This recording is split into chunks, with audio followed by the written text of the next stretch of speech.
बोलिए सत्यनारायण भगवान की जय। गिरिराज भगवान की जय। मोर मुकुट बंसी वाले की जय। ओम नमो भगवते वासुदेवाय। ओम नमो भगवते वासुदेवाय। ओम नमो भगवते वासुदेवाय। शान्ताकारं भुजगशयनं पद्मनाभं सुरेशं विश्वाधारं गगनसदृशं मेघवर्णं शुभांगं लक्ष्मीकान्तं कमलनयनं योगवेद्यानगम्यम् वन्दे विष्णुं भवभयहरं सर्वलोकैकनाथं। बोलिए सत्यनारायण भगवान की जय। व्यास उवाच एकदा नेमिषारण्ये ऋषिया शौनकादय प्रपच्चा मुनिया सर्वे सुतं पौराणिकं खलु। महामुनि ऋषि व्यास जी ने कहा, एक समय पहले नैमिषारण्य तीर्थ में सोनकादि 88,000 ऋषियों ने पुराणवेता श्री सूत जी महाराज से पूछा, हे सूत जी, इस कलयुग में वैद विद्या रहित मनुष्य को प्रभु भक्ति किस प्रकार मिलेगी तथा उनका उद्धार कैसे होगा। इसलिए हे मुनि श्रेष्ठ, कोई ऐसा व्रत अथवा तप बतलाइए जिसके करने से थोड़े समय में पुण्य प्राप्त होवे तथा मन वांछित फल मिले। इसी कथा सुनने की हमारी इच्छा है। सर्वशास्त्र ज्ञाता सूत जी महाराज ने कहा, हे वैष्णव में पूज्य, आप सभी ने प्राणियों की हित की बात पूछी है। अब मैं उस श्रेष्ठ व्रत को आप सभी से कहूंगा जिसे श्रेष्ठ मुनि नारद जी ने लक्ष्मी नारायण भगवान से पूछा था और मुनि श्रेष्ठ नारद को लक्ष्मी नारायण भगवान ने बतलाया था। सो आप ध्यान से सुनिए। मुनिनाथ सुनो यह सत्य कथा, सब कालई होय महासुखदाई। भवताप हरे और मनोरथ पूर्ण करे, सुख संपत्ति की अधिकाई। अति संकट में दुख दूर करे, सब ठोर कुठोर में होत सहाई। भगवान महात्म है इसमें अपना, कली में फल और जनाई। मुनि श्रेष्ठ नारद जी दूसरों के कल्याण हेतु सभी लोकों में घूमते हुए एक समय मृत्युलोक में आ पहुंचे। यहाँ सभी योनियों में जन्मे प्राय सभी मनुष्यों को अपने कर्मों के अनुसार अनेक कष्टों से पीड़ित देखकर सोचा कि किस यत्न के करने से निश्चय ही प्राणियों के दुखों का नाश हो सकेगा। ऐसा मन में विचार कर विष्णु लोक को गए। वहां श्वेत वर्ण और 4 भुजाओं वाले देवों के ईश नारायण को देखकर, जिनके हाथों में शंख चक्र गदा और पद्म थे तथा वरमाला पहने हुए थे, देखकर स्तुति करने लगे। हे भगवान, आप अत्यंत शक्तिवान हैं, मन तथा वाणी भी आपको नहीं पा सकती। आपका आदि मध्य अंत नहीं है। निर्गुण स्वरूप सृष्टि के आदिभूत व भक्तों के दुखों को नष्ट करने वाले हो। आपको मेरा बारंबार नमस्कार है। नारद जी से इस प्रकार की स्तुति सुनकर विष्णु भगवान बोले, हे योगी राज, आपके मन में क्या है तथा आपका किस कार्य के लिए आगमन हुआ है, निसंकोच कहिए। तब मुनि श्रेष्ठ नारद जी ने कहा, मृत्युलोक में सब मनुष्य जो अनेक योनियों में पैदा हुए हैं, अपने अपने कर्मों के द्वारा अनेक प्रकार के कष्टों के कारण दुखी हैं। हे स्वामी, यदि आप मुझ पर दया रखते हैं तो बतलाइए कि उन मनुष्यों के सब कष्ट थोड़े ही प्रयत्न से कैसे दूर हो सकते हैं। विष्णु भगवान बोले, हे नारद, मनुष्यों की भलाई के लिए तुमने अति उत्तम प्रश्न किया है। जिस कार्य को करने से मनुष्य मोह से छूट जाता है वो मैं कहता हूँ, सुनो। अति पुण्य प्रदान करने वाला, स्वर्ग तथा मृत्युलोक दोनों में दुर्लभ एक अति उत्तम व्रत है। आज मैं प्रेमवश होकर तुमसे कहता हूँ। सत्यनारायण भगवान का यह व्रत विधि विधान पूर्वक करके मनुष्य आयु पर्यंत सुख भोग कर मरने पर मोक्ष को प्राप्त करता है। भगवान के ऐसे वचन सुनकर नारद मुनि बोले, हे भगवान, इस व्रत का विधान क्या है, क्या फल है तथा किस प्रकार इस व्रत को करना चाहिए, विस्तार से समझाइए। तब विष्णु भगवान बोले, हे नारद, दुख शोक आदि को दूर करने वाला, सब व्यधाओं को हटाने वाला, विजयी दिलाने वाला यह व्रत सब स्थानों पर विजयी करने वाला है। किसी भी दिन भक्ति और श्रद्धा के साथ मनुष्य संध्या के समय सत्यनारायण भगवान की ब्राह्मणों और बंधुओं के साथ पूजा करे भक्ति भाव से केले का फल, नैवेद्य, घी, शहद, शक्कर अथवा गुड़, दूध और गेहूं का आटा सवाया लेवे। इन सभी को श्रद्धा सहित भगवान सत्यनारायण को अर्पण करे। परिवार सहित ब्राह्मणों को भोजन करवावे। तत्पश्चात स्वयं भोजन करे। रात्रि में सत्यनारायण भगवान के भक्ति गीत आदि का आयोजन कर भगवान का स्मरण करता हुआ समय व्यतीत करे। इस तरह जो मनुष्य पूजन व्रत करेंगे उनकी समस्त मनोकामनाएं पूर्ण होगी। विशेषकर कलिकाल में भूमि पर मोक्ष का यही सरल उपाय है। इति श्री स्कंद पुराणे रेवाखंडे सत्यनारायण कथायां प्रथमोऽध्याय संपूर्ण। बोलिए सत्यनारायण भगवान की जय। गिरिराज धरण की जय। मोर मुकुट बंसी वाले की जय। अथ द्वितीयोऽध्याय। सूत उवाच अद्यानतः समप्रेक्ष्यामि कृतं येन पुरा द्विज। कश्चित् काशीपुरे रम्ये हास्यद विप्रोति निर्धन।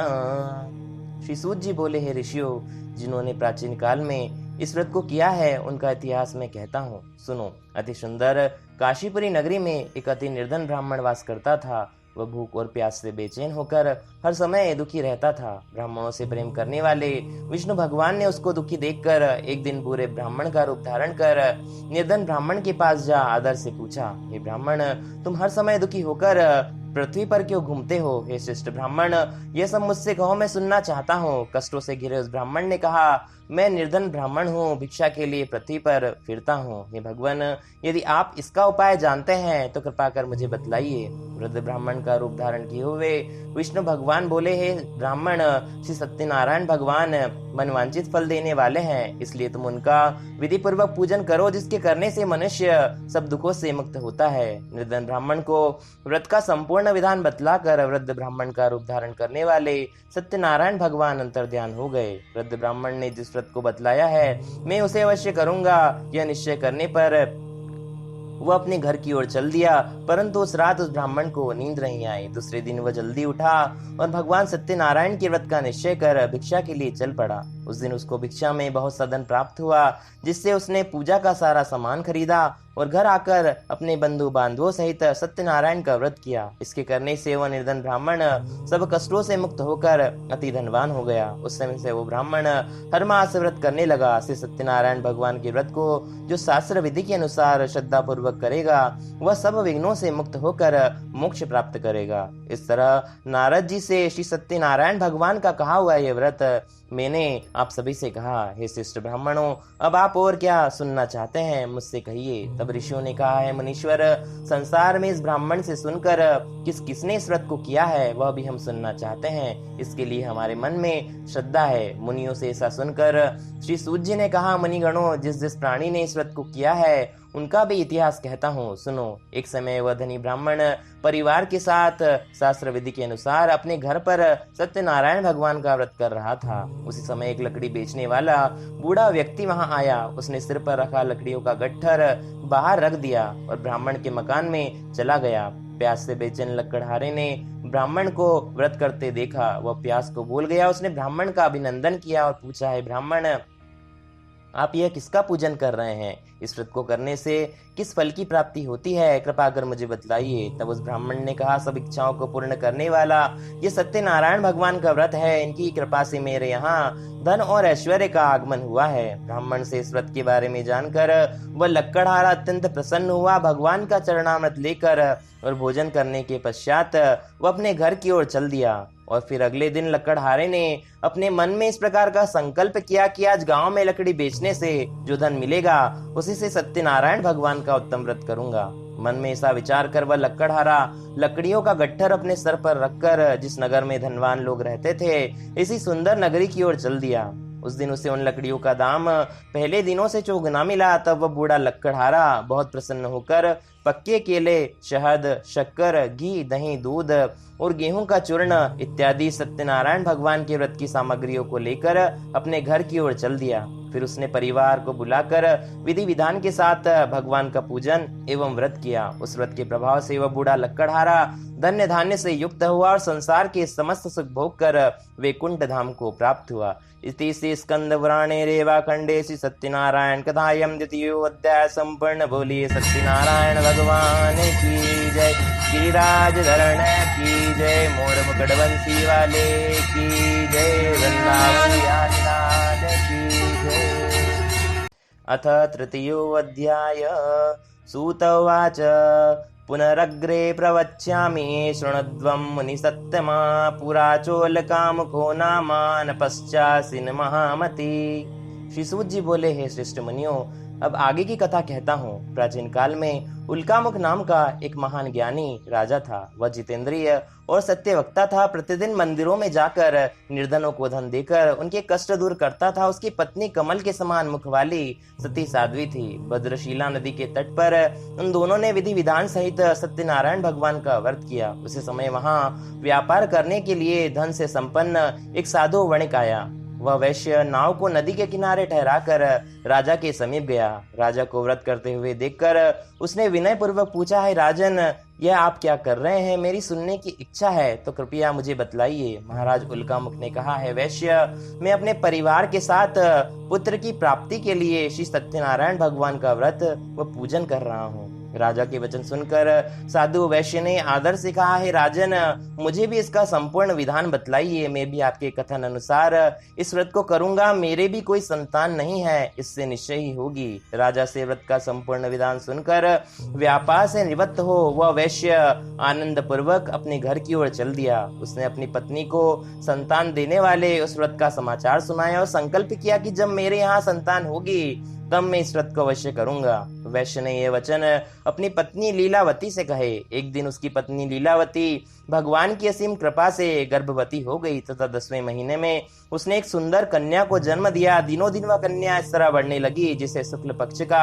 चंद्रमा बढ़ता है। कन्या का नाम कलावती रखा गया। एक दिन लीलावती ने मीठे शब्दों में अपने पति को स्मरण दिलाया कि आपने जो भगवान के व्रत का निश्चय किया था अब आप उसे पूर्ण करिए। वैश्य ने कहा, हे प्रिय, मैं कन्या के विवाह पर अवश्य करूंगा। इस प्रकार अपनी पत्नी को आश्वासन देकर वह व्यापार करने बाहर चला गया। इधर कन्या कलावती पिता के घर में बढ़ने लगी। समय व्यतीत होने पर साधु ने सखियों के साथ अपनी पुत्री को खेलते हुए देखा और उसे कन्या के विवाह की चिंता हुई। उसने एक दूत को बुलाकर कहा कि पुत्री के लिए कोई सुयोग्य वर देख कर लाओ। दूत साधु नामक उस वैश्य की आज्ञा पाकर कंचन नगर पहुंचा और बड़ी खोज और देखभाल कर वैश्य की कन्या के लिए एक सुयोग्य वणिक पुत्र को ले आया। उस सुयोग्य लड़के के साथ साधु नामक वैश्य ने अपने परिवार सहित प्रसन्नचित्त अपनी पुत्री का विवाह उसके साथ कर दिया, किंतु दुर्भाग्यवश वह विवाह के समय भी सत्यनारायण के व्रत को करना भूल गया।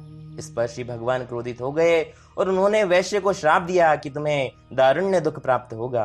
और फिर अपने कार्य में कुशल वह वैश्य अपने दामाद सहित व्यापार करने के लिए सागर के समीप स्थित रत्नसारपुर नगर में गया। उस नगर पर चंद्रकेतु नामक राजा राज्य करता था। दोनों ससुर जमाई चंद्रकेतु राजा के उस नगर में व्यापार करने लगे। एक दिन भगवान की माया से प्रेरित होकर कोई चोर राजा का धन चुरा कर भागा जा रहा था, किंतु राजा के दूतों को अपने पीछे तेजी से आते हुए देखकर चोरों ने भयभीत होकर राजा के धन को उस वैश्य के पास छोड़ दिया और भाग गए।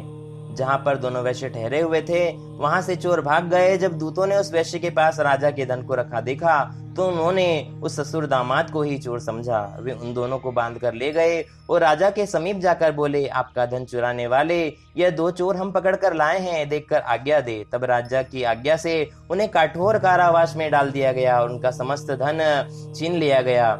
सत्यनारायण भगवान के श्राप के कारण उस वैश्य की पत्नी लीलावती और पुत्री कलावती भी घर पर बहुत दुखी हुई। उनका सारा धन चोर चुरा कर ले गए। शारीरिक व मानसिक पीड़ा तथा भूख प्यास से अति दुखित हो अन्न की चिंता में कलावती एक ब्राह्मण के घर गई। उसने ब्राह्मण को श्री सत्यनारायण भगवान का व्रत विधि पूर्वक करते देखा। उसने कथा सुनी तथा श्रद्धा पूर्वक प्रसाद ग्रहण कर रात को घर आई। माता ने कलावती से पूछा, है पुत्री, अब तक कहाँ रही व तेरे मन में क्या है? माता के शब्द सुन कलावती बोली, है माता, मैंने एक ब्राह्मण के घर श्री सत्यनारायण भगवान का व्रत होते देखा है और मेरी भी उस उत्तम व्रत को करने की इच्छा है। माता ने कन्या के वचन सुनकर सत्यनारायण भगवान के पूजन की तैयारी करी। उसने परिवार सहित श्री सत्यनारायण भगवान का पूजन और व्रत किया और वर मांगा कि मेरे पति और दामाद शीघ्र ही घर लौट आए। साथ ही विनती की कि हे प्रभु, अगर हमसे कोई भूल हुई हो तो हम सबका अपराध क्षमा करें। श्री सत्यनारायण भगवान इस व्रत से संतुष्ट हो गए। उन्होंने राजा चंद्रकेतु को स्वप्न में दर्शन देकर कहा, हे राजन, जिन 2 वैश्यों को तुमने बंदी बना रखा है वे निर्दोष है, उन्हें प्रातः ही छोड़ दो। उनका सब धन जो तुमने अधिग्रहण किया है लौटा दो, अन्यथा मैं तुम्हारा राज्य, धन, पुत्रादि सब नष्ट कर दूंगा। राजा से ऐसे वचन कहकर भगवान अंतर ध्यान हो गए और फिर प्रातः काल राजा चंद्रकेतु ने दरबार में सबको अपना स्वप्न सुनाया और सैनिकों को आज्ञा दी कि दोनों वैश्यों को कैद से मुक्त कर दरबार में ले आए। दोनों ने आते ही राजा को नमस्कार किया। राजा ने कोमल वचनों में कहा, हे महानुभावो, तुम्हें अज्ञानतावश ऐसा कठिन दुख प्राप्त हुआ है, अब तुम्हें कोई भय नहीं है, तुम मुक्त हो। ऐसा कहकर राजा ने उनको नए नए वस्त्र आभूषण पहनवाए और उनका जितना धन लिया था उसे दुगना धन देकर आदर सहित विदा कर दिया। दोनों वैश्य अपने घर की ओर चल दिए। इति श्री स्कंद पुराणे रेवाखंडे सत्यनारायण व्रत कथायं तृतीयोऽध्याय संपूर्ण। बोलिए सत्यनारायण भगवान की जय, गिरिराज धरण की जय, मोर मुकुट बंसी वाले की जय, वृंदावन बिहारी लाल की जय। अथ चतुर्थोऽध्याय। सूत उवाच, यात्रां तु कृतवान् साधु मंगलायन पूर्विकां, ब्राह्मणेभ्यो धनं दत्त्वा तदातुं नगरं ययु। श्री सूत जी बोले, वैश्य ने यात्रा आरंभ की और अपने नगर की ओर चल दिया। उसके थोड़ी दूर बढ़ने पर दंडी वेशधारी श्री सत्यनारायण भगवान ने उसकी परीक्षा लेने हेतु उससे पूछा, हे वैश्य, तेरी नाव में क्या है? अभिमानी वणिक हंसता हुआ बोला, हे दंडी, आप क्यों पूछते हैं? क्या धन लेने की इच्छा है? मेरी नाव में तो बैल और पत्ते भरे हैं। वैश्य का कठोर वचन सुनकर दंडी वेशधारी श्री सत्यनारायण भगवान बोले, तुम्हारा वचन सत्य हो। ऐसा कहकर वहां से कुछ दूर चले गए और समुद्र के तट पर बैठ गए। दंडी महाराज के जाने के पश्चात वैश्य ने नित्य क्रिया से निवृत्त होने के बाद नाव को ऊंची उठी देखकर अचंभा किया तथा नाव में बैल और पत्ते देखकर मूर्छित हो जमीन पर गिर पड़ा। मूर्छा खुलने पर अत्यंत शोक प्रकट करने लगा। तब दामाद ने कहा, आप शोक ना करें, यह दंडी का श्राप है, अतः उनकी शरण में चलना चाहिए, तभी हमारी मनोकामनाएं पूर्ण होगी। दामाद के वचन सुनकर वह वैश्य दंडी भगवान के पास पहुंचे और अत्यंत भक्ति भाव से पश्चाताप करते हुए बोले, मैंने जो आपसे असत्य वचन कहे थे उनके लिए क्षमा करे। ऐसा कहकर वह शोकातुर हो रोने लगा। तब दंडी भगवान बोले, हे वणिक पुत्र, मेरी आज्ञा से बारंबार तुम्हें कष्ट प्राप्त हुआ है, तू मेरी पूजा से विमुख हुआ है। तब उस वैश्य ने कहा, हे भगवान, आपकी माया को ब्रह्मा आदि देवता भी नहीं जान पाते, तब मैं अज्ञानी कैसे जान सकता हूँ? आप प्रसन्न होइए, मैं अपनी क्षमता अनुसार आपकी पूजा करूंगा। मेरी रक्षा कीजिए और मेरी नौका को पहले के समान धन से परिपूर्ण कर दीजिए। उसके भक्ति से परिपूर्ण वचन सुनकर श्री सत्यनारायण भगवान प्रसन्न हो गए और उसकी इच्छा अनुसार वर देकर अंतर ध्यान हो गए। तब दोनों वैश्यों ने नाव पर आकर देखा कि नाव धन से परिपूर्ण है। फिर वह विधि विधान से भगवान सत्यनारायण का पूजन कर साथियों सहित अपने नगर की ओर चल दिए। जब नगर के समीप पहुंचे तब दूत को घर भेजा। दूत ने साधु नामक वैश्य के घर जाकर उसकी पत्नी को नमस्कार किया और कहा कि आपके पति और दामाद सहित इस नगर के समीप आ गए हैं। लीलावती और उसकी कन्या कलावती उस समय भगवान का पूजन कर रही थी। दूत का वचन सुनकर साधु की पत्नी ने बड़े हर्ष के साथ सत्यनारायण भगवान का पूजन पूर्ण किया और अपनी पुत्री से कहा, मैं अपने पति के दर्शन को जाती हूँ, तू पूजन पूर्ण कर शीघ्र आ जाना। परंतु कलावती पूजन एवं प्रसाद छोड़कर अपने पति के दर्शन के लिए चली गई। पूजन एवं प्रसाद का परित्याग करने के कारण भगवान सत्यनारायण रुष्ट हो गए। उसके पति को नाव सहित पानी में डुबो दिया। कलावती अपने पति को ना पाकर रोती हुई जमीन पर गिर पड़ी। नौका को डूबा हुआ तथा कन्या को रोता हुआ देख साधु नामक वैश्य दुखी होकर बोला, हे प्रभु, मुझसे या मेरे परिवार से अज्ञानतावश जो अपराध हुआ है उसे क्षमा करे। उसके ऐसे वचन सुनकर सत्यदेव प्रसन्न हो गए। तभी आकाशवाणी हुई कि हे वैश्य, तेरी पुत्री मेरा प्रसाद छोड़कर आई है, इसलिए इसका पति अदृश्य हुआ है। यदि वह घर जाकर प्रसाद ग्रहण करके लौटे तो उसे इसका पति अवश्य मिलेगा। आकाशवाणी सुनकर कलावती ने घर पहुंचकर प्रसाद ग्रहण किया और फिर आकर अपने पति के दर्शन किए। तत्पश्चात साधु वैश्य ने वहीं परिवार सहित सत्यदेव का विधि पूर्वक पूजन किया तथा इस संसार के सभी प्रकार के सुख भोग कर अंत में मोक्ष को प्राप्त हुआ। इति श्री स्कंद पुराणे रेवाखंडे सत्यनारायण कृतायम चतुर्थो अध्याय संपूर्ण। बोलिए सत्यनारायण भगवान की जय, गिरिराज धरण की जय, मोर मुकुट बंसी वाले की जय, वृंदावन बिहारी लाल की जय। अथ पंचमो अध्याय। सूत उवाच अथान्यच्च प्रवच्यामि शृणुध्वं मुनिसत्तमा आसीता तुंगवदजो राजा प्रजापालन तत्परः। श्री सूत जी बोले, हैं ऋषिगण, मैं एक और कथा कहता हूँ, आप सभी ध्यान से सुनिए। सदैव प्रजा के लिए चिंतित तुंगध्वज नाम का एक राजा था। उसने भी भगवान सत्यनारायण का प्रसाद त्याग कर बहुत कष्ट पाया। एक समय राजा वन में वन्य पशुओं को मारकर बड़ के वृक्ष के नीचे आया। वहां उसने ग्वालों को भक्तिभाव से परिवार सहित श्री सत्यनारायण भगवान का पूजन करते देखा, परंतु राजा देखकर भी अभिमान के कारण ना तो वहां गया और ना ही सत्यदेव को नमस्कार किया। जब ग्वालों ने भगवान का प्रसाद उसके समक्ष रखा तो वह प्रसाद को छोड़कर अपनी सुंदर नगरी की ओर चल दिया। नगर में पहुंचकर उसने देखा कि उसका संपूर्ण राज्य नष्ट हो गया है। वह समझ गया कि यह सब भगवान सत्यदेव ने रुष्ट होकर किया है। तब वह वन में लौट कर आया और ग्वालों के समीप जाकर विधि पूर्वक पूजन कर प्रसाद ग्रहण किया तो सत्यदेव की कृपा से सब कुछ पहले जैसा ही हो गया और दीर्घ समय तक सुख भोग कर मरने पर वो मोक्ष को प्राप्त हुआ। जो मानव इस श्रेष्ठ दुर्लभ व्रत को करेगा, श्री सत्यनारायण भगवान की कृपा उसे धन्य धान्य की प्राप्ति होगी। निर्धन धनी और बंदी बंधन से मुक्त होकर निर्भय हो जाता है। संतानहीनों को संतान प्राप्त होती है तथा सब मनोरथ पूर्ण होकर अंत में वैकुंठ धाम को जाता है। अब उनके बारे में जानिए जिन्होंने पहले इस व्रत को किया है। उनके दूसरे जन्म की कथा कहता हूँ, सुनिए। सदानंद नामक वृद्ध ब्राह्मण ने सुदामा के रूप में जन्म लेकर श्री कृष्ण की भक्ति एवं सेवा कर वैकुंठ प्राप्त किया। उल्कामुख नामक महाराज राजा दशरथ बने और श्री रंगनाथ का पूजन कर मोक्ष प्राप्त किया। साधु नाम के वैश्य ने धर्मात्मा व सत्य प्रतिज्ञ राजा मोरध्वज बनकर अपने पुत्र को आरे से चीर कर वैकुंठ धाम प्राप्त किया। महाराज तुंगध्वज स्वयंभू मनु बने। उन्होंने बहुत से लोगों को भगवान की भक्ति में लीन कर वैकुंठ धाम प्राप्त किया। लक्कड़हारा अगले जन्म में गुह नामक निषाद राजा बना, जिसने राम के चरणों की सेवा कर अपने जन्म को सवार लिया। इति श्री स्कंद पुराणे रेवाखंडे सत्यनारायण कथायाम पंचमो अध्याय संपूर्ण। बोलिए सत्यनारायण भगवान की जय, गिरिराज धरण की जय, मोर मुकुट बंसी वाले की जय, वृंदावन बिहारी लाल की जय। अच्युतम केशवम राम नारायणम कृष्ण दामोदरम वासुदेवम हरे श्रीधरम माधवम गोपिकाय वल्लभम जानकी नायकम रामचंद्रम भजे श्री राधिका नायकम कृष्णचंद्रम भजे गिरिराज धरण भगवान की जय। आप सभी से निवेदन है कि इस परम दुर्लभ सत्यनारायण व्रत की कथा का श्रवण एवं पाठ हर पूर्णिमा को अवश्य करें, जिससे भगवान श्री सत्यनारायण की कृपा आप पर बनी रहे एवं इससे अधिक से अधिक शेयर करने का प्रयत्न करें और हमारे चैनल को सब्सक्राइब करना ना भूलें। धन्यवाद। राधे राधे।